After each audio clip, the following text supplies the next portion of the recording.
Magandang araw sa inyo mga kapinta. Ito nga pala ituturo sa inyo yung pagkabit ng bala ng grinder.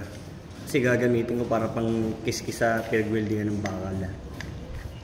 Ganito lang po gagawin natin.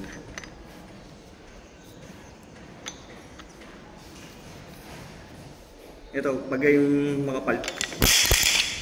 makapal na disc ang gamit nyo, kailangan nyo itong ipangloload nyo kasi pag itong ginamit nyo, magkikiskis to, luluwag.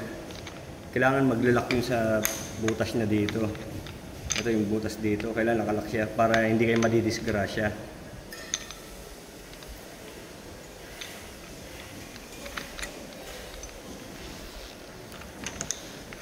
So tulad nyan, kunyari gusto nyo maigpitan na tong disc, pipindutin nyo to yung sa likod, ipupush nyo siya para umigpit yung bala ng grinder. Kasi ikot nyo lang siya. Ayun, tulad nyan, nakalak na siya. Ayun. Ganyan po ang tamang setup.